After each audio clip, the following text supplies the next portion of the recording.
Everybody wants to grow fast. They want the instant payoff. They want to skip the process and jump straight to the reward. But let me tell you something, anything that grows too fast without roots is bound to collapse. You don't need fast, you need foundation, and that's what this is about. Growing slow with purpose, with depth, and with direction, because slow growth isn't weak. It's wise, and when you grow right, you never have to look back in regret.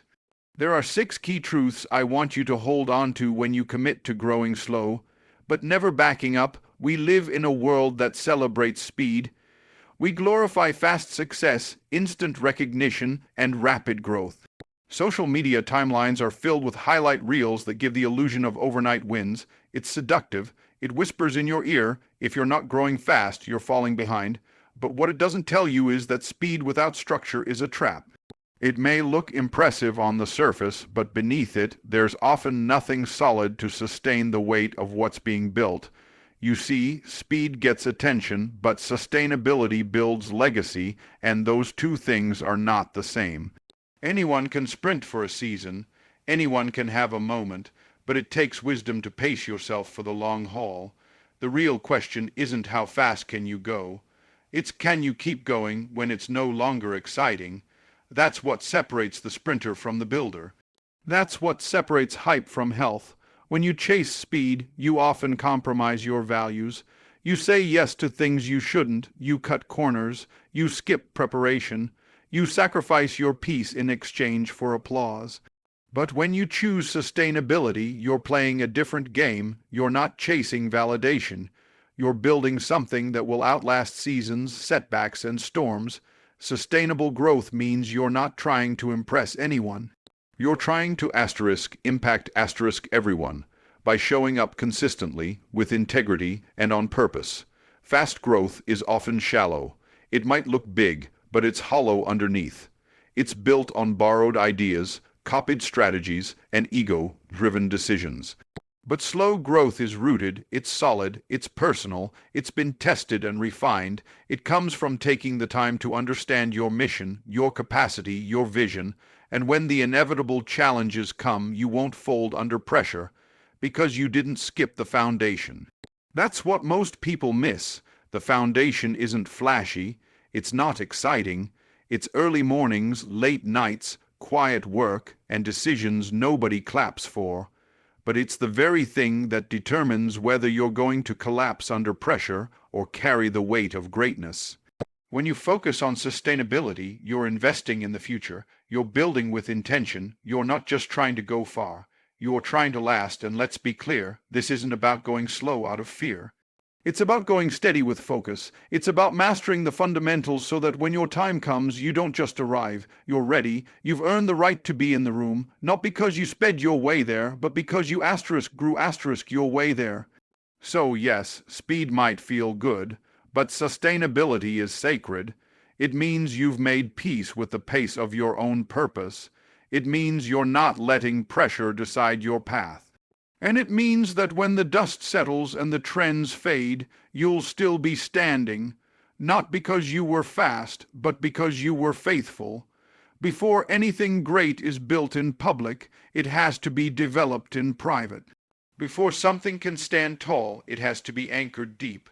Growth isn't just about rising, it's about rooting asterisk, and that's where most people miss it. They want the visibility, the platform, the recognition, but they don't want the process. But you cannot skip depth and expect stability. The truth is, all meaningful growth starts underground.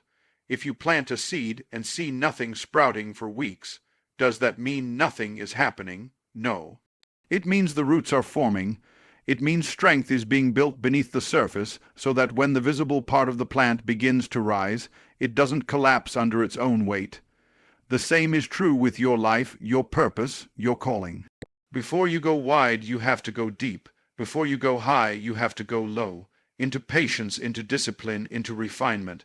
You're not being ignored. You're being prepared. You're not behind. You're being built.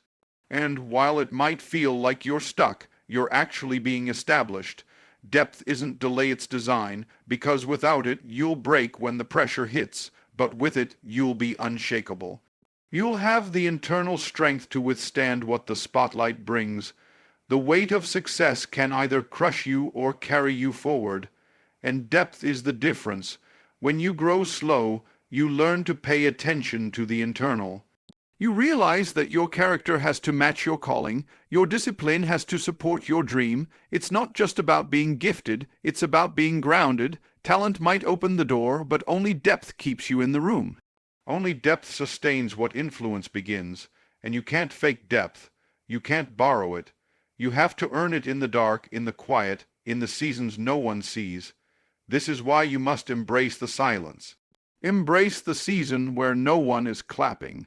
Embrace the days where you feel unseen, because that's where the real work is happening. That's where your strength is being shaped. That's where you're being trained to handle what you prayed for. If you rush it, you'll ruin it. But if you stay the course and allow the depth to develop, you'll not only rise, you'll rise ready. So trust the deep work. Trust the slow days. Trust the process of growing when no one's watching. Because when you're finally revealed, you won't have to pretend, you won't have to perform, you'll simply be who you became in the hidden place. That's why you don't fear slow growth. That's why you don't despise the small beginnings. Because God builds depth before he builds height for a reason. And when the roots are deep, there's no storm that can shake you. There's a dangerous lie wrapped in the modern idea of success, that if you're busy, you're blessed.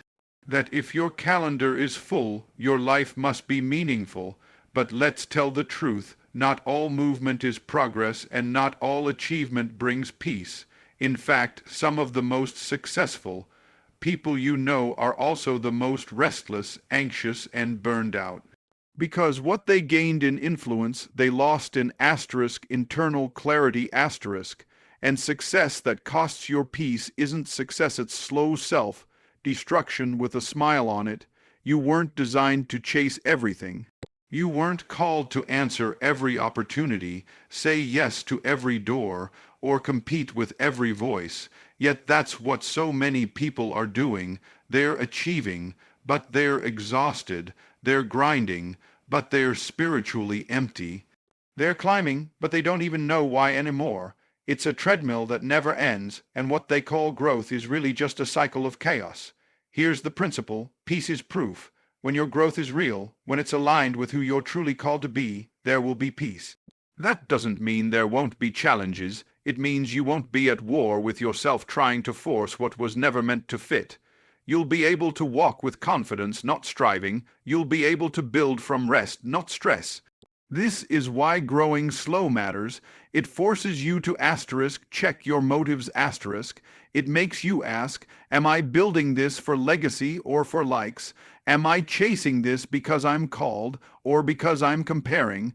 When you slow down, you hear your soul speak.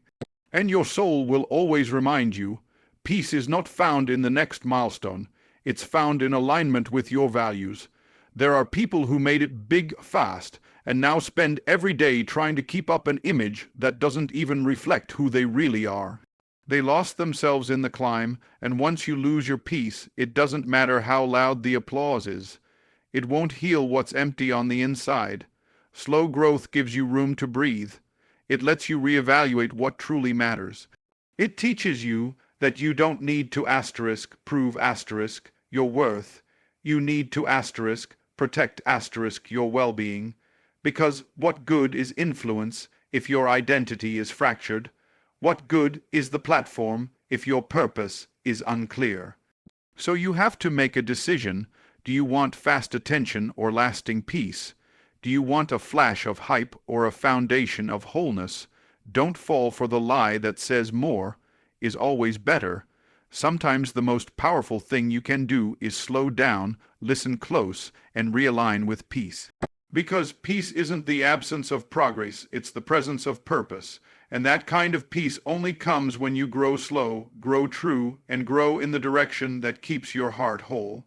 When you're in a season of waiting, of building, of moving slower than everyone else seems to be, the temptation is strong to force open doors that aren't meant for you. It's tempting to grab anything that looks like progress, anything that feels like motion, because patience is uncomfortable. But patience isn't punishment. Patience is your protection. It is the guardrail between your purpose and a counterfeit version of it. When you grow slow, you give yourself space to discern. You don't just ask, is this an opportunity? You ask, is this asterisk my asterisk opportunity? Because not every door is assigned to your name. Not every offer, partnership, or pathway is meant to be taken. Counterfeit success looks good on the surface, but it steals from your future. It takes you down a road that looks promising and ends in burnout, regret, and the slow death of your real calling. See, impatience blurs your vision. It makes you overlook the price tag attached to that shortcut. It blinds you to the compromise that comes with it. You say yes too quickly, and later realize you said yes to a trap. That's why slow growth is powerful. It slows your reflex. It gives you the maturity to pause, to pray, to examine. It teaches you how to wait on the right thing, not just a asterisk thing, because the right opportunity doesn't rush you. It respects your pace and matches your mission. Patience gives you time to become the person who can recognize alignment.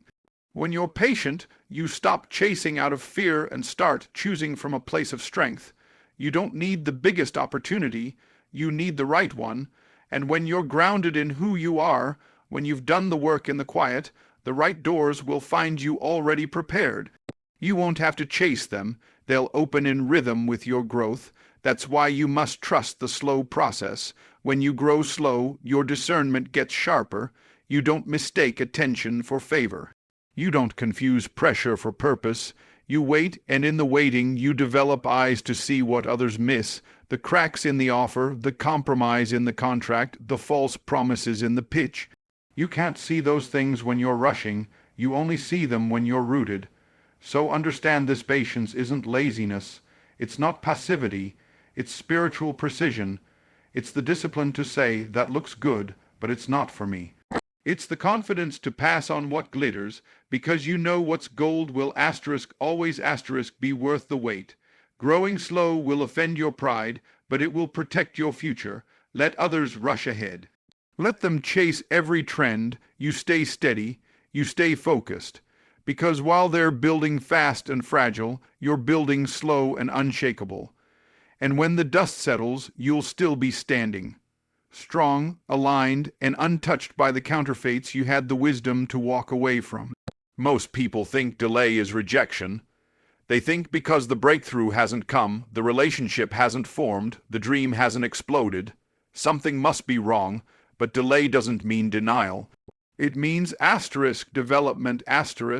It means you're still in the gym before the lights come on, still training before the show starts, still becoming before the becoming is visible.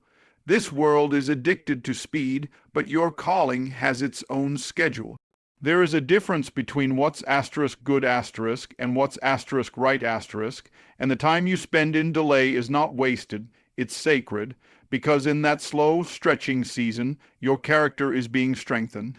Your vision is being purified. Your heart is being aligned with something bigger than performance. Delay doesn't kill the dream. It protects it by preparing you to handle it. There are things you've asked for that you're not yet ready to hold. That's not a judgment. It's wisdom. You don't give a 10-year-old the keys to a Ferrari, not because they don't deserve it, but because they haven't developed the capacity for it. It's the same with your purpose. Some blessings are too heavy for an underbuilt foundation, and if they came too soon, they'd crush you.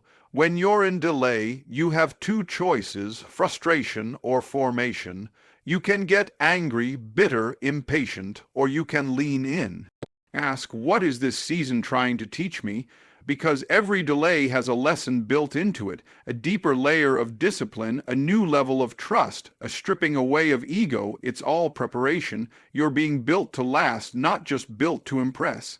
And here's the truth. Some of your greatest strengths will come from your longest delays. That long wait will teach you how to endure, how to focus, how to move without applause. The quiet years will give you a clarity that crowds can't provide. And when the moment asterisk does asterisk come, you won't just rise. You'll be asterisk ready to lead without losing yourself, ready to walk through the open door without compromising your soul. That's why delay isn't a threat, it's an investment. It's heaven saying, I'm not giving this to you until it can grow asterisk you asterisk, not break you. Most people rush into places their maturity can't handle, and what should have been a blessing turns into bondage. But if you stay faithful in the delay, if you let it work you, shape you, humble you, you'll be stronger than you ever imagined. So don't curse the delay, don't resent the process, let it do its full work. Because when you grow slow, when you embrace the development, you're not falling behind. You're moving in divine timing, you're not being punished. You're being asterisk positioned asterisk. And when the season shifts, you'll carry the kind of strength no shortcut could ever give. We live in a culture obsessed with outcomes, followers, dollars, awards, recognition. Everyone wants to win and win fast. But what's often forgotten is this: true growth isn't measured by outcomes alone. It's measured by who you become in the process. Growth isn't just about arriving somewhere, it's about transforming into someone, and that transformation rarely happens in the spotlight. It happens in the quiet, disciplined, unseen corners of your life. When you grow slow, you allow time to shape not just your achievements, but your asterisk identity asterisk. You stop chasing outcomes and start becoming someone of depth, of character, of vision. The wins that matter most don't show up in headlines. They show up in how you handle pressure when no one's watching. They show up in your ability to forgive, to stay consistent, to be honest when it would be easier to fake it. That's real growth. That's legacy, level maturity. See, if you tie your value to your results, you'll live and die by the numbers. You'll be high when you win and hollow when you lose. But if you tie your identity to your asterisk becoming asterisk, you stay grounded no matter the results. Because then, every challenge, every delay, every loss, even the ones that don't make sense in the moment, becomes part of your transformation. You start to realize it's not just about what you're building, it's about who you're becoming in the building. That's the gift of slow growth. It forces you to confront yourself. It strips away the noise. It brings you face to face with your weaknesses and offers you the chance to work on them before they become exposed in success. It gives you time to strengthen your discipline, sharpen your thinking, align your motives. Because what good is it to arrive quickly if you're not the kind of person who can asterisk handle asterisk what comes with arriving? And let's not miss this. Becoming is a lifelong process. It doesn't stop at one breakthrough, one achievement, one highlight moment. It's every day, every small choice, every act of integrity when cutting corners would be easier. That's why slow growth is so powerful. It gives you the space to build your asterisk core asterisk. And when your core is strong, you're not just successful, you're sustainable. So instead of chasing outcomes, chase becoming. Focus on the internal wins, the disciplines you keep, the temptations you overcome, the strength you develop by staying true to your values when no one's looking. Because those are the kinds of victories that last. Those are the roots that keep you grounded when storms hit. And that is what separates the ones who flash for a moment from the ones who stand asterisk for a generation. When you commit to becoming, not just achieving, you win in every season. You grow in the delay, you mature in the quiet, and eventually, when the fruit starts to show, you won't just have results, you'll have depth, power, and peace. That's what happens when you grow slow. You don't just reach success, you become someone who can carry it.